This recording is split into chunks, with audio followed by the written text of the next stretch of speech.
Welcome to the Dork Forest. Jackie and her pals will never bore us. Shameless confessions about our obsession will make us laugh and smile. So let's explore the Dork Forest and dork out for a while. Hi, it's Jackie Cation, and you are listening to The Dork Forest. The website's JackieCation.com, DorkForest.com, TheDorkForest.com if you like a determiner. Let's do the credits. Patrick Brady's going to fix this audio and video. Vilmos works on JackieCation.com, and Mike Ruekberg sang the song with his wife, Sarah. He composed it, and he will sing his version of the Mexican hat dance at the end of this show. Thank you so much for listening to The Dork Forest. Here's a scoop. I'm doing stand-up online. A lot of Zoom shows will eventually go back on the road. Sign up for my email list. It's easy to get off. It's harder to get on than it is to get off. And no harm, no foul. If ever bored, JackieCation.com, sign up for the email list. You'll find out about my weekly Zoom shows and stand up on the road eventually. You may donate to the show if you would like. I would like. Sure, I would. There's PayPal, Jackie at JackieCation.com, and there is a PayPal button on both DorkForest.com and JackieCation.com. And there's Venmo, if you like Venmo, Jackie-Cation, oddly enough. If you have listened to all of the shows, go to dorkforest.bandcamp.com, I think. The Dork Forest has a Bandcamp page. You can listen to a lot of ones that are free from pre-2009 when I started pre-recording. And then there's live episodes that cost me a couple of bucks, so I charge you a couple of bucks. There's also some stand-up. There's a story album that's very exciting there. And other than that, I have a lot of merch in my garage. Feel free to order if you know anybody who doesn't have any CDs or the DVD. And you can follow me everywhere at Jackie Cation. Let's get into the show. Hi, Jackie Cation here in my garage. That's right, I said it right this time. Hello, Rangers. Welcome to the Dork Forest. I have a guest, and his name is Mathew Chadourne. And Mathew Chadourne, I have been on your podcast 6 months later. Yes. And it was super fun because we did it, and then we did it again 6 months later. Yeah. Yeah. Weird, awesome, hilarious. I forgot entirely about it. Did not know what. And then you were like, you wanted to do these things. Did any of those things happen? And who wants a podcast about accountability? Turns out people do. People really, they do. Welcome to the Dork Forest. Thank you. Hi, Jackie. It's good to see you again. I'm still talking. And Okay, I would put it in. And then you also have another one about saints, Catholic saints? Yeah, so Catholic saints, it's a friend of mine, Anna Domini. She's a fellow comedian and a theologian.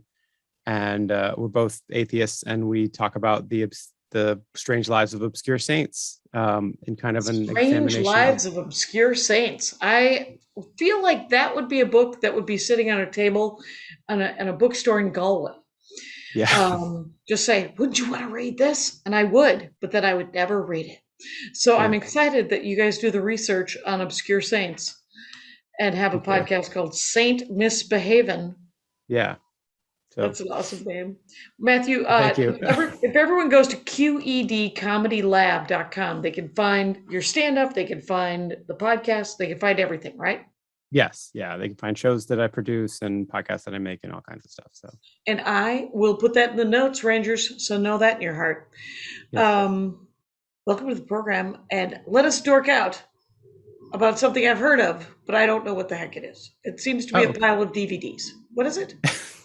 Yeah, that's pretty much it. Well, Blu-rays, I like to think of it as a pile of Blu-rays as well.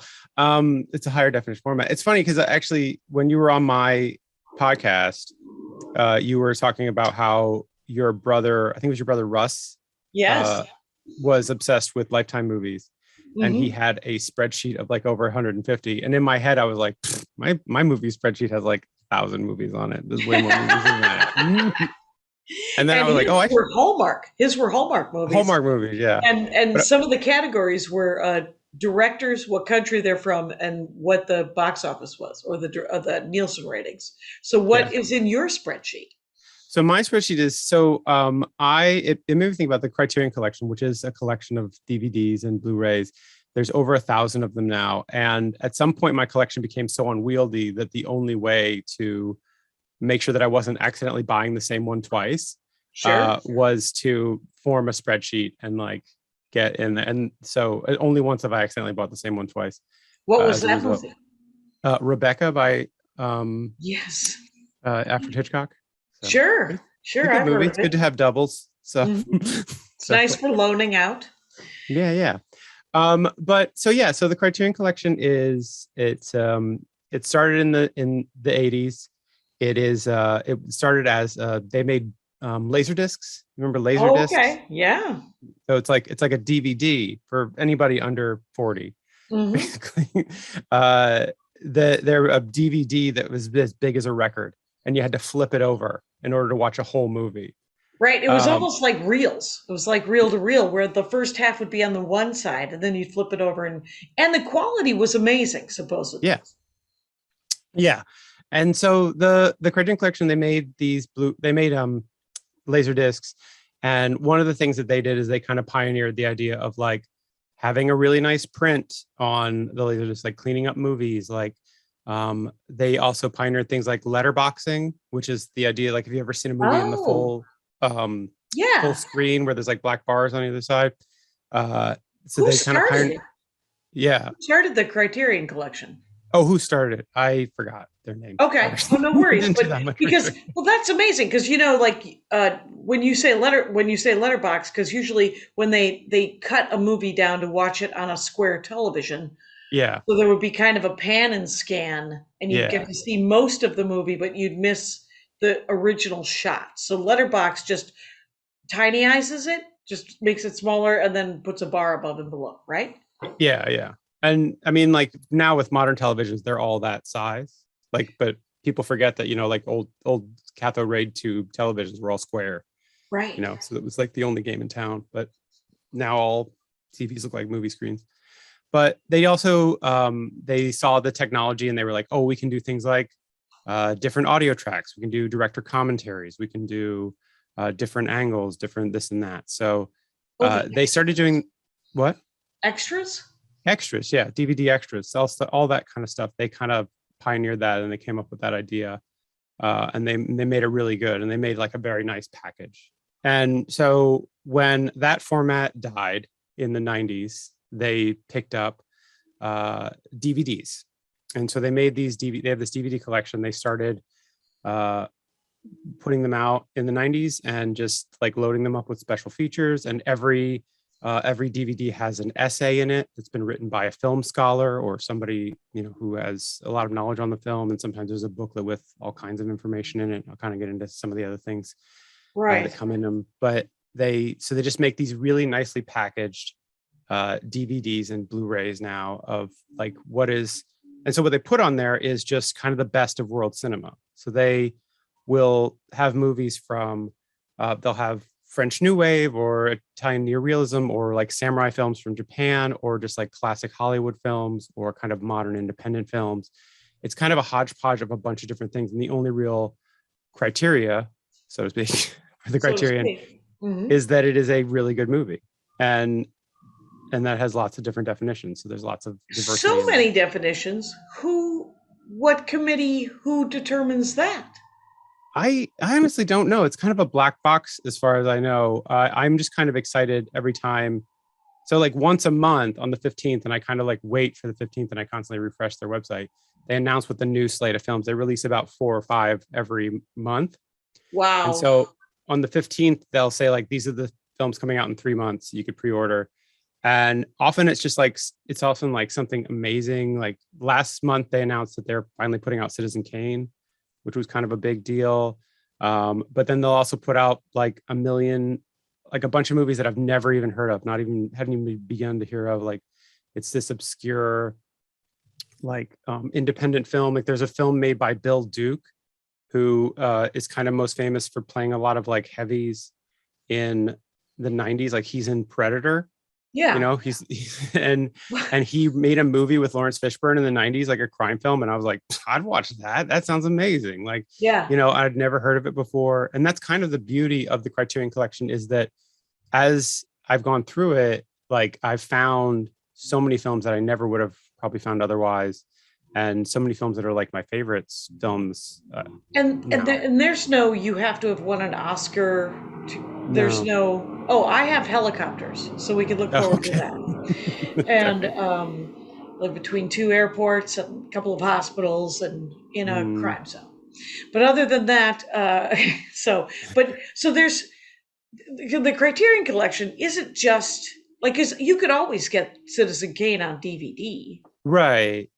This is something else. This is something more curated, I guess. Yeah, so this is kind of more curated, and you're right. There are movies in there that like you could have always gotten on DVDs. There's several Hitchcock films which, you know, are always in print, and Kurosawa and big directors. But what they do is they do 2 things that really sets them apart and like makes them very collectible. One is that they put an amazing amount of work into the design of the packaging of the DVDs. Okay. And so like they're just beautiful on their own. Yeah. The packaging.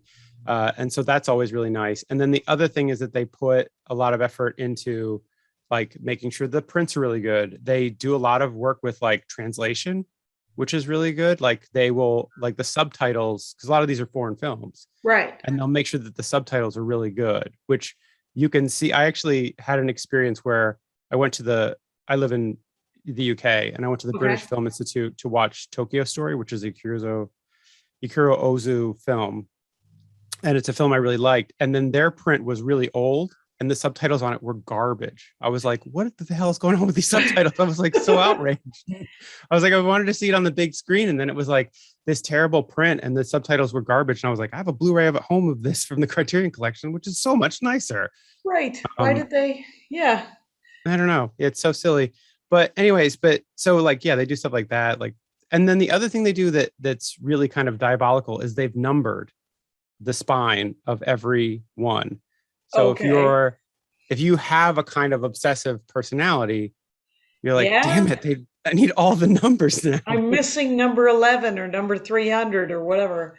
Yeah. Wow. Because I have probably 100 DVDs.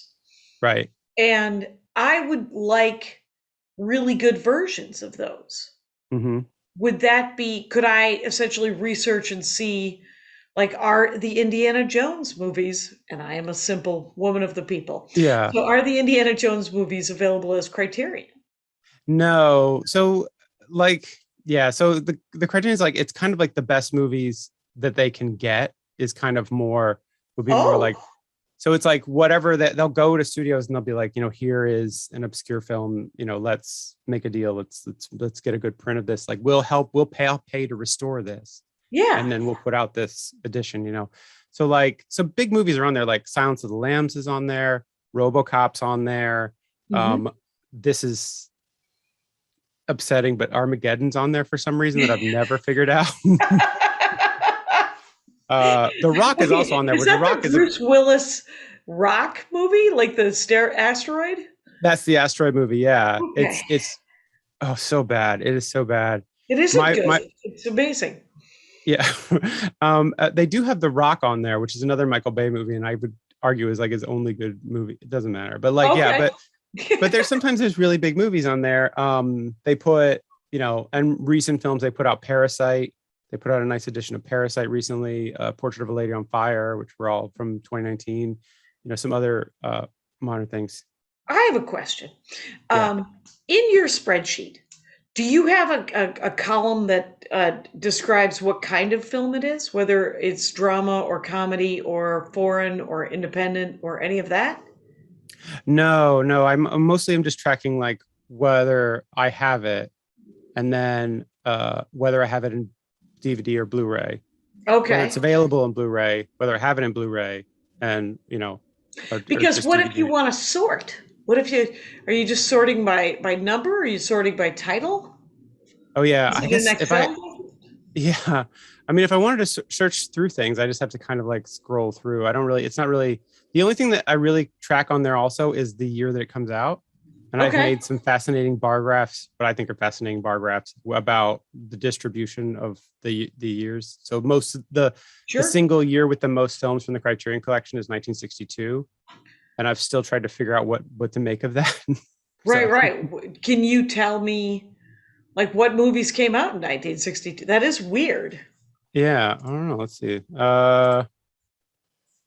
Wait, let's. Because I mean, 62 it's not like 1939, which is famously one of the greatest years for cinema.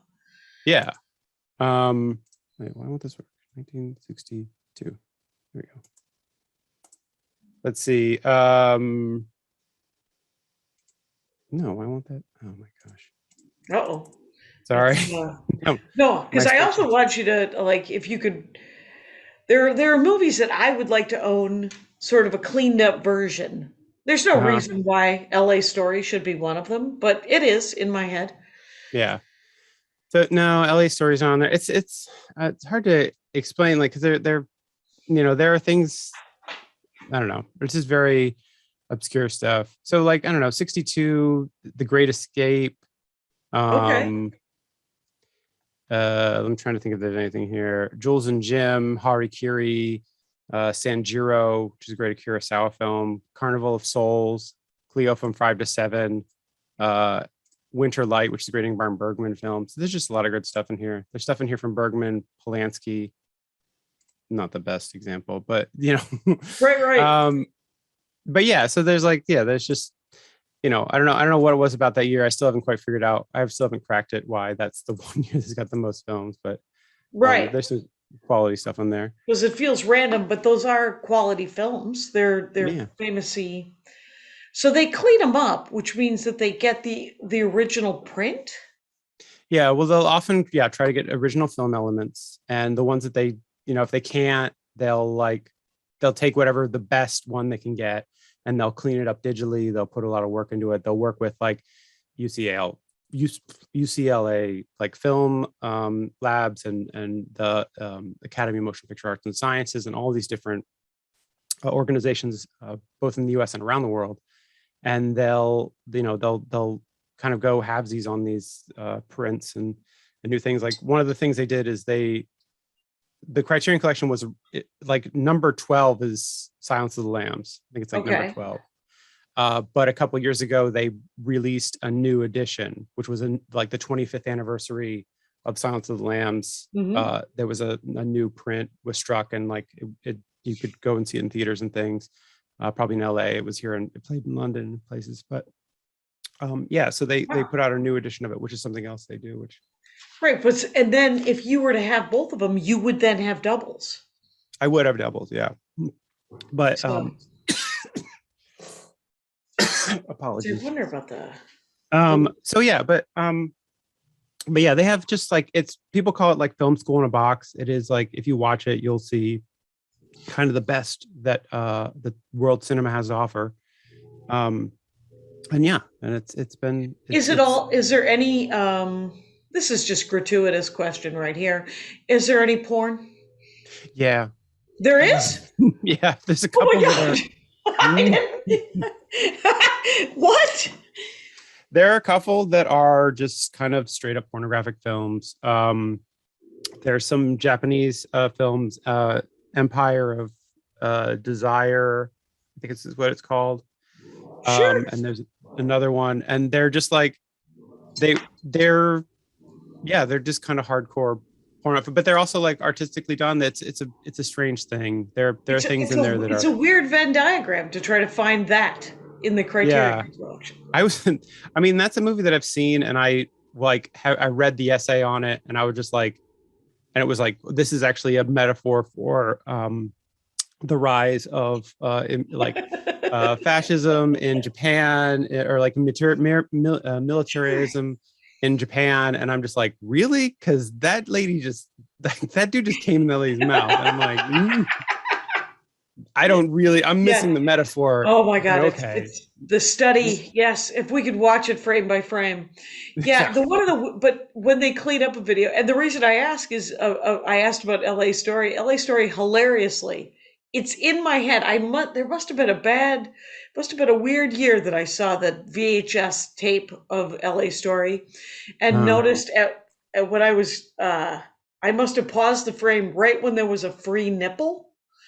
There was like an really? exposed nipple of some woman, and I was like, what is this? And so then I love the movie. The movie itself is very silly and very funny for me. Right. So I own the DVD, but when It's a I great got movie. the DVD, the first thing I did was fast forward it, and I was like, did they clean that up in the DVD? They cover that up? No, they did not. Free They nipple. did. Free nipple, Yeah. you guys. Live it up. It's part of the original, part of the film. You can't take it out. Right, right. Are there in the Criterion, like, there's horribly racist movies as well. Have Yeah. they chosen to clean up any of the the Cecil B. DeMille? Yeah, I don't think I think they've made a decision not to include the horribly racist ones. I think that. Oh, good for them. Yeah, like the Birth of a Nation. There are occasionally things that pop up, and you're like, "Oh, that doesn't age well." But some of the films are quite old. Right. But they, like the Birth of a Nation kind of film, which is like, I don't know. I'm like, well, it's got some historical importance, but there's no reason anybody should ever watch Triumph it of again. the Will, is that in there? Did they go with No, but they do have a collection of Olympic films, and there's a film called Olympiad, which is basically a companion piece to Triumph of the Will by Leni Riefenstahl. Right, that was one of the propaganda films about the German Aryan the Olympics of right? Yeah, because apparently, well, see, there's this thing that like the Olympics every year commission a film, and they've done this since the beginning, and most of them are kind of just highlight reels, but then some of them are extremely artistic and beautiful. Including, there's actually one that is one of my absolute favorites. It's called Tokyo Olympiad. This is that's Tokyo Olympiad. I don't know, where's a good place for that? That's a good place. Yeah. And it's a beautiful film. I actually I love to watch this. It's really great. I watched it when the Summer Olympics were coming up this year. I was enjoying it, which was also in Tokyo this year. When was it made? 1964. Okay. So it's 1964. It's by Kon Ichikawa, who's an amazing film director. He did some other things like Burmese Harp and Fires on the Plain and some other things. But he just made this like very impressionistic documentary, which is quite great. I actually like one of my favorite memories about this film is one time I was watching it with a director's commentary. Yeah. And my wife, when we were still kind of early on in dating, she like came over to my apartment and she's like, "What are you watching?" And I was like, "I'm watching this documentary that I really like with the director's commentary." And she's like, "You're watching a documentary about a documentary?" And I was like, "I guess so, yes." That is a nesting doll of some dorkery. Yeah. By the way, I am talking with Mathew Chadourne. Chadourne. That's it. And he has two podcasts, 6 Months Later podcast and Saint Misbehavin', and also does stand up in the UK. And if you go to QEDcomedylab.com, you can find everything for that. Hooray. Great. But yeah, like the Criterion Collection is the thing I got into, I guess, kind of, or like in around 2000. Okay. Kind of when I first got a DVD player, like one of the first DVDs I bought was Rushmore, the Wes Anderson film. Mm-hmm. Criterion puts out all of Wes Anderson films. Oh, they love Wes Anderson. They love Wes Anderson. They do, and I think that makes them a lot of money too. They suffer, there you go. But so I don't think they mind. I mean, I enjoy Wes Anderson. I'm maybe basic in that way, but I do enjoy good Wes Anderson. No, we all have the ones that we love. It's did he do the Fantastic Mr. Fox? I do. Yeah. That was the Criterion one. That's one of his, right? Yeah. So that's, I think, my favorite one I haven't seen all of them.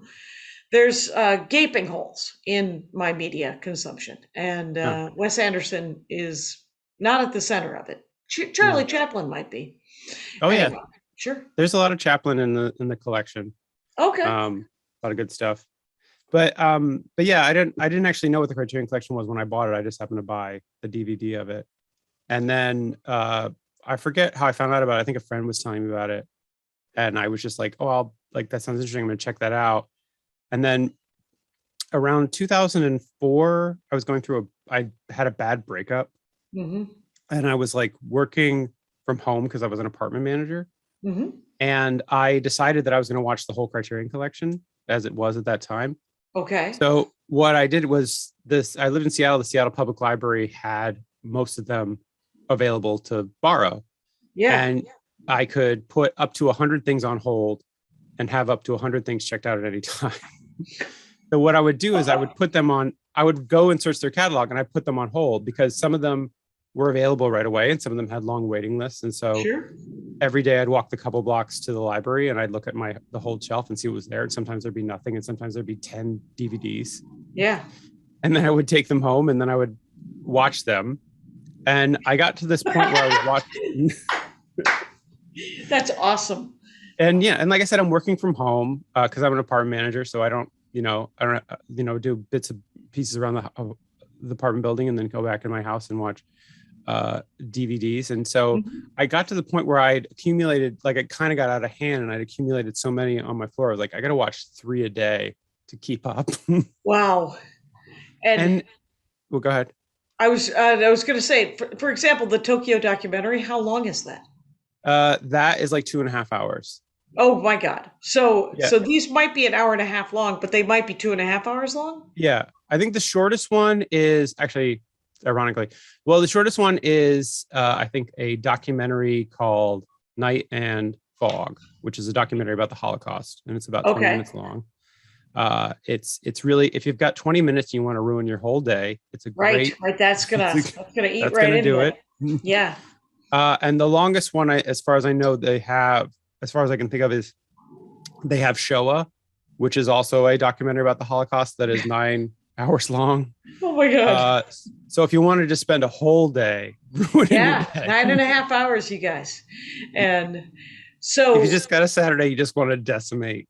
Shoah's there for you. Do you when you had 3 a day that you had to be watching, did you just from the top do them numerically, just try to cherry pick between genres? How did you do it? Well, yeah, I mean, it was like they came in randomly. So like they would be randomly there. And so I would just kind of like pick whatever. And so if I watched something like very dramatic, I'd maybe like pick like, oh, here's like a French comedy from the 30s. Like this is so much better than, some sad sack, horrible. Yeah. Yeah. Well, that's the thing is like, this is the thing they don't tell you, Jackie, is that world cinema is depressing. Like world cinema is like, so in America, every movie has a happy ending. But the rest of the world is not quite as rosy glasses as we are, which is one of the reasons why American cinema is so popular. Yeah, exactly. Because you're like, oh, I would like that to end well. Thank you. Yeah, the bad guy gets punched in the jaw, the good guy gets the girl, and everybody rides off into the sunset, and everybody's happy. Yeah, so a lot of them are very hard to watch.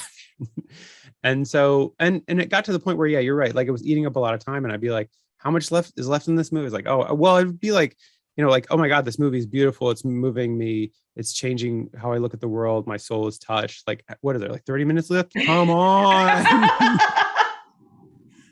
It's like, oh my God, I just need this to end. I get it. It's great. Just fucking go already.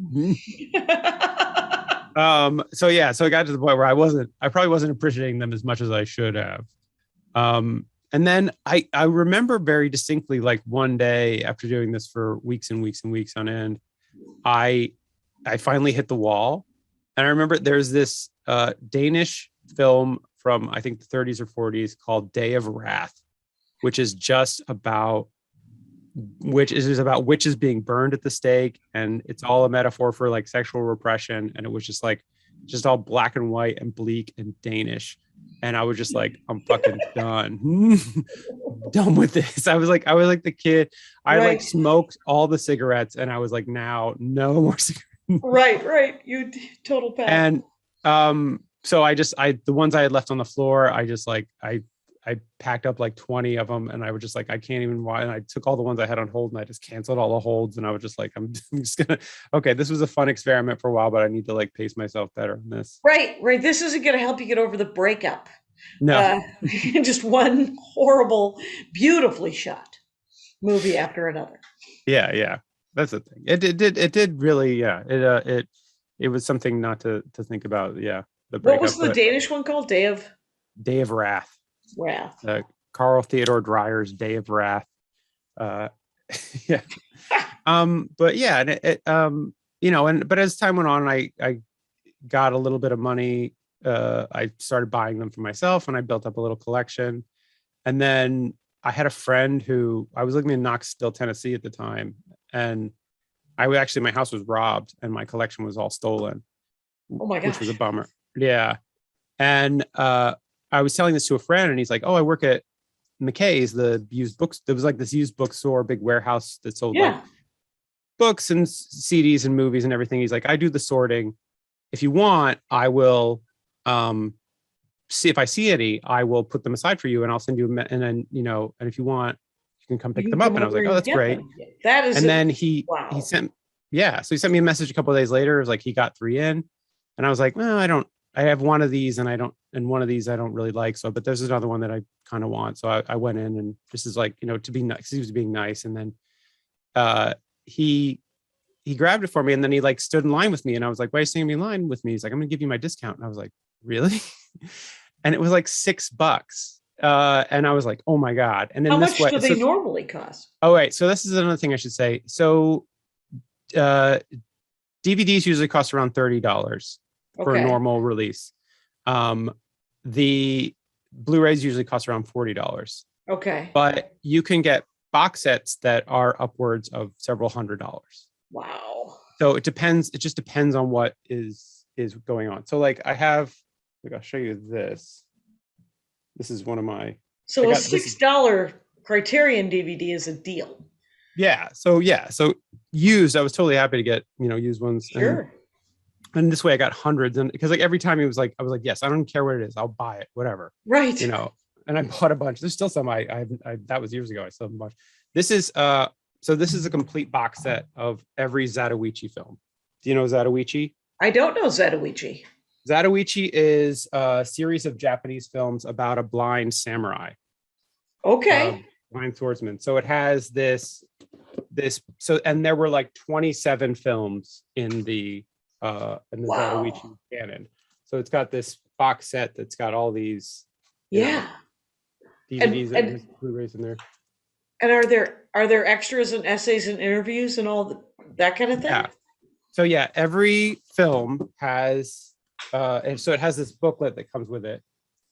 And then every film has an essay.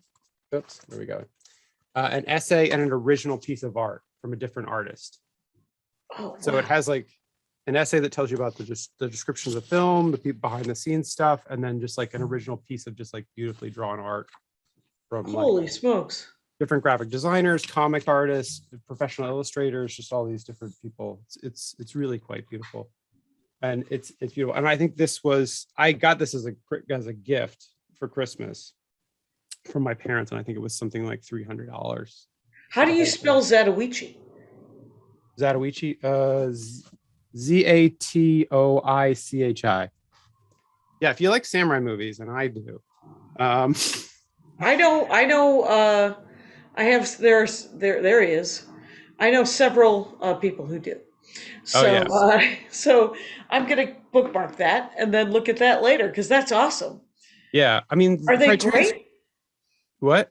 Are they great? Have you seen them all? Yeah, they're really fun. I think I've seen them all. They kind of, they a little run together after a while, but they're very melodramatic. Like Zatoichi rolls into town. He's a wanted outlaw. Everybody underestimates him because he's blind. Somehow he runs afoul of the local Yakuza. There's either a woman or a child in trouble. Sure. One or the other. That's awesome. It's totally Western stuff. Yeah, it's awesome. Really great.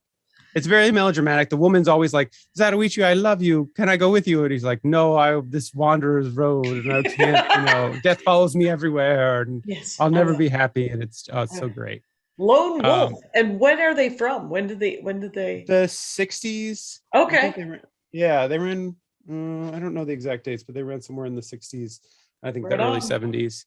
But yeah, they're just like they're great fun samurai films. I mean, and then there's always like big sword fights. There's like Zatoichi's also a really good gambler, so there's always these gambling scenes. You know, it is very much like all the Western tropes.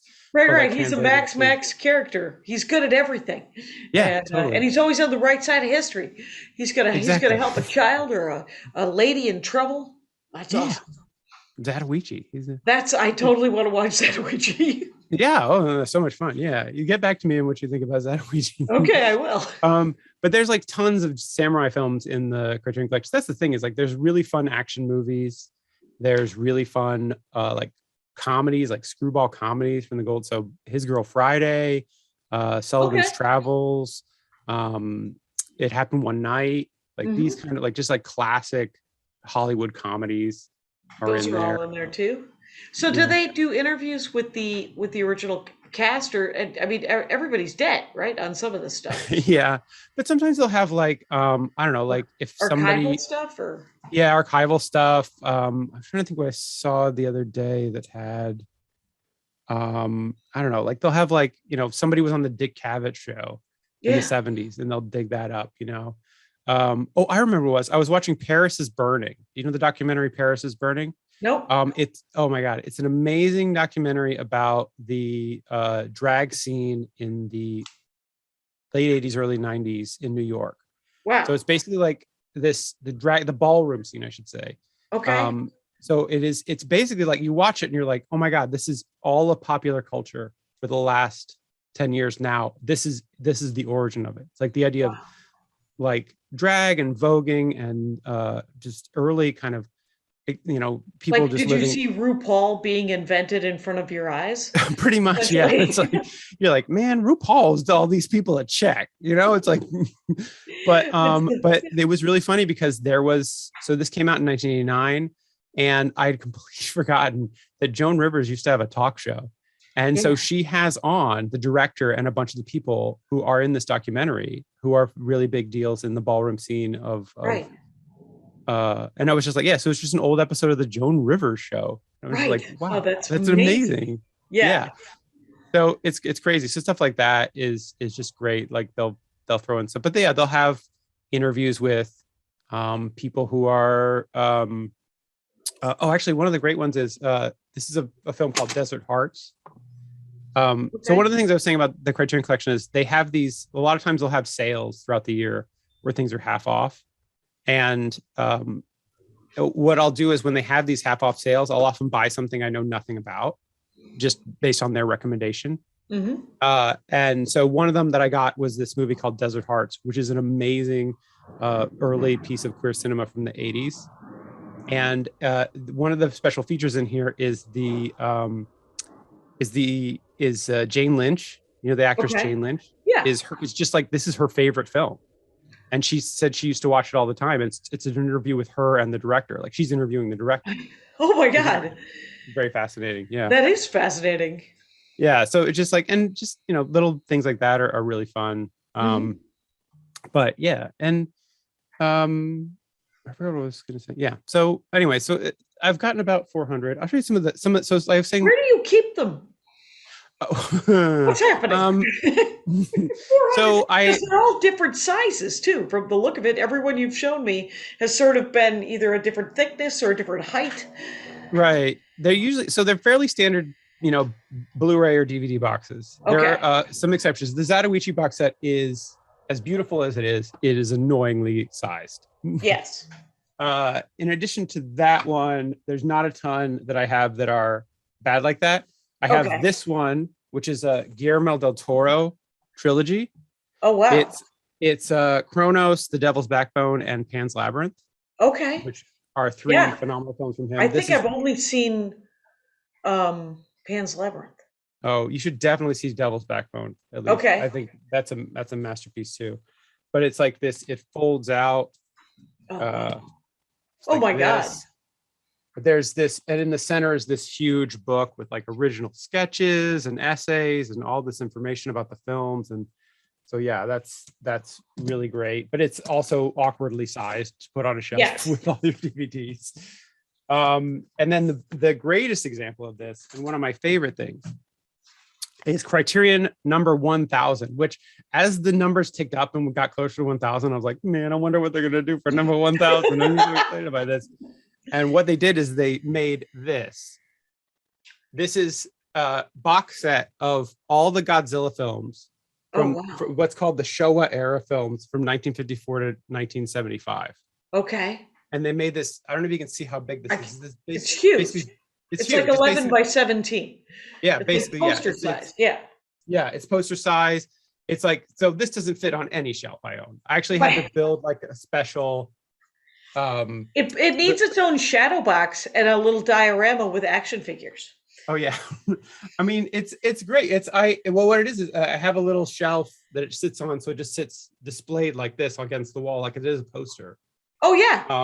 But then you open it up, and again, it's that same thing where it's like it's got an essay and an original piece of art for everyone. Oh wow. Yeah. Son of Godzilla. I mean, it's beautiful, and then all the. How many movies are in that? It is 17 films, I think. What? Yeah.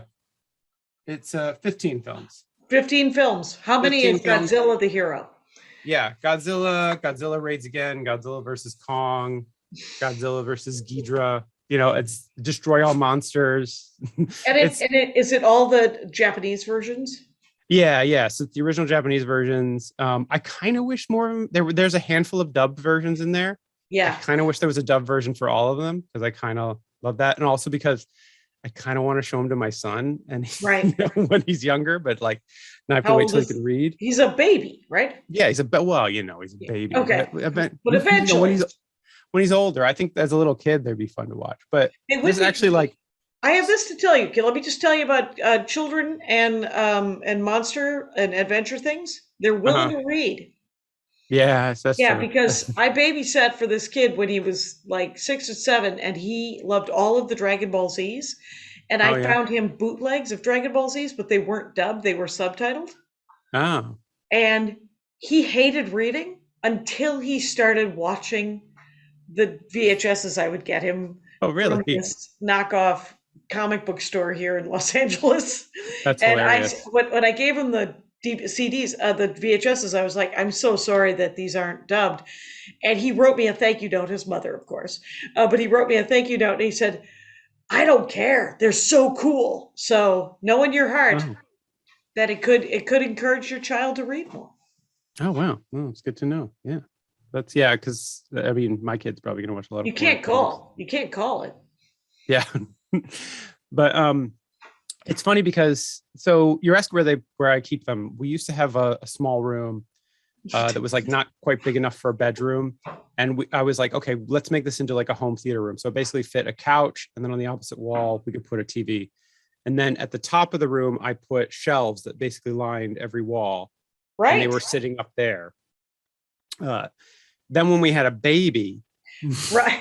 that had to become the nursery, right? Yeah, the baby needed a place to sleep. The baby suddenly needs a place to sleep, the little jerk. And so the DVDs are still in there. So every night the baby's in the room with the DVDs. The baby's surrounded by the finest cinema. By the finest of all cinema. Yes. And actually it's funny because this like I said, this sits on a little shelf. It just sits above his crib. So if you look at his room, there's just my baby and then a giant picture of Godzilla. Well, some people like a stuffed animal. Other people like an artistically drawn Godzilla. Yeah. But I mean, so these are, I mean, they do these beautiful things with them. There's, I'll show you this. Oh, this might interest you. You know, The Princess Bride? Yeah. Yeah. So they put out a copy and they made it look like a kid's storybook. Oh, wow. That's gorgeous. Isn't that great? Yeah, it's really nice. It's a really nice edition. It's got tons of it's got tons of special features, interviews. Did you ever read the book? The Princess. I haven't actually read the book. I keep meaning to get on that. It's an easy read. It's very different from the movie. So the movie. I've heard that. Yeah, the movie is wonderful. The book is wonderful, but yeah, it's a very different experience. So there's no need to read it. But if you were to want to, it's not a bad book. It's nice. Yeah. Check that out. But yeah, I don't know. There's this is really fun. So this is Fantastic Journeys of Carl Zellman. And this is one of the ones I bought kind of sight unseen on the last sale, just because the clips they showed sounded really great. Cool. It's really cool. And so one of the things that I love about, so what this is he was a Czech filmmaker in the 50s and 60s.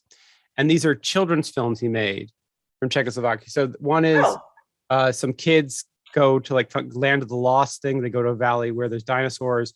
One is The Adventures of Baron Munchausen. And one is basically a Jules Verne ripoff. Okay. So it's just like kind of like, or it's like 20,000 Leagues Under the Sea, but legally distinct. But the thing about it's called Invention for Destruction. And the thing is, it looks amazing because it looks like a kid's storybook. Yeah. Like somehow, like it visually looks unlike anything I've ever seen. The shooting, the filming of it. The filming of it, it looks like it looks like line drawing. So, but they built this, and it's a pop-up book. So the packaging is an actual pop-up book. Yeah, that's awesome. Really great. So this is great. The Baron Munchausen on the cannonball just flying through the air. Oh, that's this pop-up book. Cool. It's beautiful. I mean, just the packaging on these are just stunning, and they put so much work into them that you have to really appreciate that. And that's part of the beauty of them. You can put them on your shelf, and they look great. Right. And then inside is a beautiful adventure, and sometimes kind of horrible. There's some I don't like. Anyway. Do you keep them anyway? Just because numerology? Yeah. Yeah, I'm just trying to complete a collection. So you have 400 out of 1,000. Yeah. Do you? I mean, there's a part of all of us that is a completist, right? And people listen to the Dork Forest and they're like, well, there's 850 episodes. I have to listen to all of them, and I'm like, no, you don't. No, you don't. Feel free. Here's a fan favorite cheat sheet of the last 10 years. Right. And this is the 16th year. So I wouldn't, the first 3 years were essentially me, on the phone. It's like it's a conference call. Right. So, I essentially went through the first 3 years and found 17 of them that the guests were good enough. Okay. That I posted those on Bandcamp for free. In a way so people could listen to them, but that's still me cherry picking. I digress. Okay. Little ad for the Dork Forest in the middle of the Dork Forest there, Rangers. Live it up. Okay. But the do you want them all? Yeah, I kind of want them all. I do. Even the ones that I like, there are movies in there that I like. So there's a movie called Solo, or 120 Days of Sodom, rather 120 Days of Sodom, which is Sodom and Gomorrah. Yeah, it's a Pier Pasolini film. It is a kind of this crazy anti-fascist film that is horrifying. It's really hard to watch. There's a lot of violence towards children. There's like horrible sexual violence. There's just a lot of poop. And it's beautifully shot. And it's like a piece of cinema that like people are like, well, this is an important piece. And I was like, I can see this, I guess. I don't want to watch it again. I was like, that's a real one and done for me. I'm like, okay. Do you own that one? I do. Yeah, because it's one and done. But it always confuses me. Like, I always wonder who bought Schindler's List. Right. Because it's not a Sunday afternoon rewatch by any chance. Yeah, I mean, that's the thing. That's a happy ending. That's a guy who saved hundreds of people's lives. Yeah, exactly. I mean, that's pretty good. But I mean, like, I have Showa, and like, that's a thing that's just like, that's not like I'm just gonna it's what I got a Sunday afternoon just gonna pop on Showa like I mean, it's what are the extras on Showa? I don't know, actually. Probably just more sad interviews. Just that is so brutal. It was, why my junior high social studies teacher, the heck was his name? Well, He's no doubt passed away, but he was in World War II. He was in the tank division that rolled into Auschwitz and liberated Auschwitz. Oh yeah. And Jeez. so every year he made the ninth graders watch the Nuremberg trials, which has footage of the liberation of. He's not in it. He's like, I'm not in this. I'm not making you watch this because that's my tank. I'm making you watch this because I had. Let me pause it here. There's me waving. There's that me exciting? sobbing. Anyways, we don't have to watch my own into my uniform. But he was like, I had to live through this, and this should never happen again. And so it was. You could get out of watching it. He was like, I just need you to, have your parents just give me a note. And so the only people there was one kid. I lived in a very, very non-Jewish small factory town, and it was the one of the Jewish kids that was in my class. She got it a note so she didn't. She was like, guess what? I've seen it. My parents have been showing me this shit since I was a kid. I totally agree. Everyone else should have to see this. I have seen it. Yeah. Exactly. But yeah, so there's a lot in the collection that I watched once, and I'm like, good. Like there's some hard things to watch in there. Are there ones you rewatch a fair amount? Oh yeah, there are ones I watch all the time. I watch a lot of the Kurosawa stuff again. It's just fun. It's just, I mean, especially I should say fun. I should say the samurai ones are really fun. Yojimbo, Sanjiro, Seven Samurai. Is there any Jackie Chan? There is the Police Story 1 and 2. I have that. That was a nice little box set. How about animation? There's a handful of animation. There's Fantastic Planet, which is a weird. I don't know if you've ever seen Fantastic Planet. It's like the 70s animation film. It's almost totally silent, about people who live on a fantastic planet where they're basically humans are kept as pets. Oh, okay. It might be just that one. I feel like there's another one or two that they've added since then, but Fantastic Planet was the first one that they added. Okay. So there's some in there. Yeah, I think, you can kind of, you can see the taste. Like I said, I don't know who makes these decisions, but you can kind of see the tastes of the people who do things. This is a real glimpse into whoever this committee is. I kind of am. Rangers, people might know. People who listen to this show have, this might be someone else's dorkdom, and they might know who gets to pick. Yeah, but I mean, it's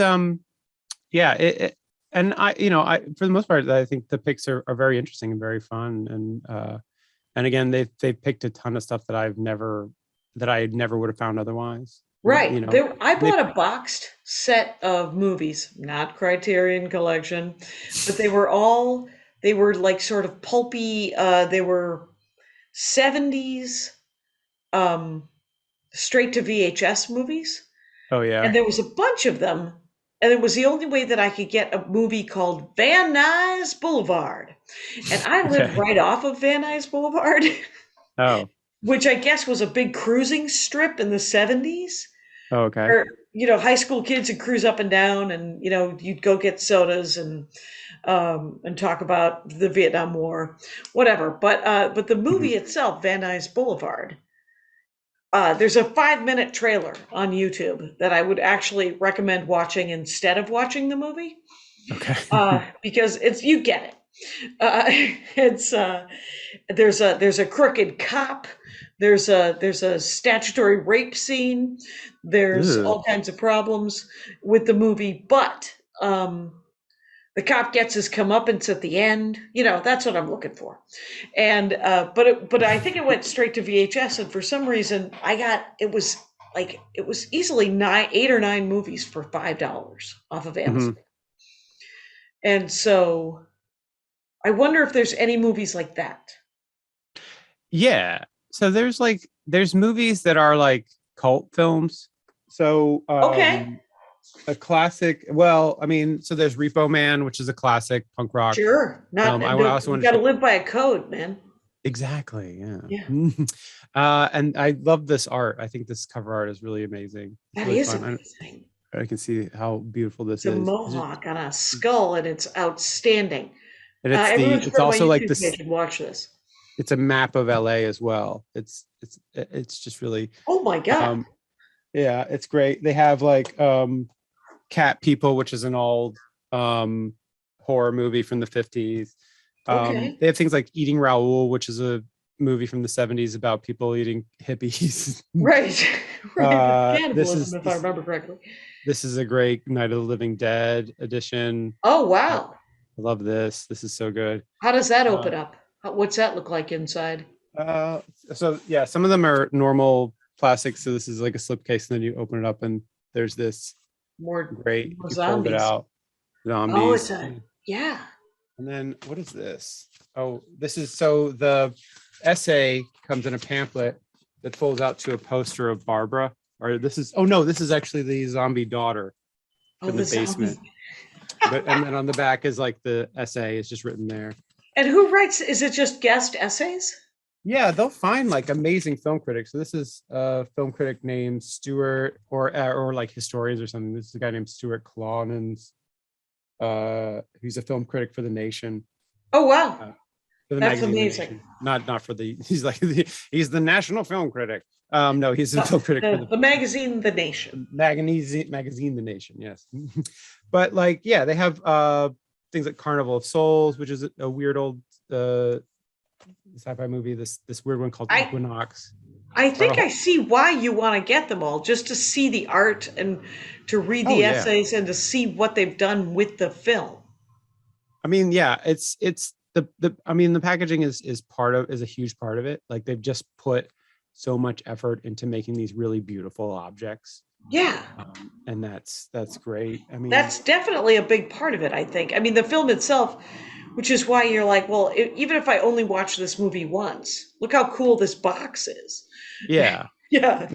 That's kind of the thing. And they've gotten much better at it over the years. Like some of the original ones felt very utilitarian. Maybe it's like, here's just kind of an image from the film on the cover, or here's like maybe the old poster, the original poster or something like that. And now they're like, we're commissioning like all these different artists, graphic designers. I have this great, where is it? Lone Wolf and Cub. You know, Paul Pope, the cartoonist Paul Pope. I don't. This is I'm a big fan of his stuff, and I love Lone Wolf and Cub. Okay. And so this is kind of a great confluence of the two things. It's just like a beautiful, like original art from Paul Pope. Right. Is that or like, live action or is? Yeah. Okay. So Lone Wolf and Cub, you know, it's a long running manga, but then they did like 5 live action films in Japan. Okay. So yeah, and those are kind of fun. They're like grindhouse bloody samurai action. You know? Okay. Yeah. But there's like and there's a lot of that. There's like some really great kung fu movies in the mix. There's some great, you know, and again, samurai. There's a number of really fun westerns. So there's a lot of genre stuff in there. Yeah, I was gonna just the high quality, like just really high quality stuff. Right. Is there any Miyazaki? Did you find no any Miyazaki? Yeah, no, I think Disney owns all that Miyazaki stuff now. Oh, and like right. there's no Disney in there. There's another, I want to say it might be Universal, or there's another company that like they just don't work with them. Is there stuff that you're looking for that we're getting close on the hour here, by the way, Mathew Charbonneau. Very sorry. And it's okay. Is there stuff that you're sort of that you would love to see them do? There's a handful of films I think I'd like for them to do, get the Criterion treatment, but I'm kind of happy for them to just kind of guide this ship and kind of just see where it goes, because that's awesome. I mean, their width and breadth of information and knowledge is so much greater than mine as far as the movies goes, and I've really enjoyed discovering some of the things that I found. So is there anything that you can do with it, all the information? Like you say that it's sort of like a class, like a movie making class. No, I just like movies. I don't make movies. Right. Yeah. I might love to make a movie. I don't know, but like I I'm not really pursuing that at all. I'm just a comedian and a podcast. Right, but that's one of the things they say about the Criterion Collection is that it's some sort of instructional thing in a collection.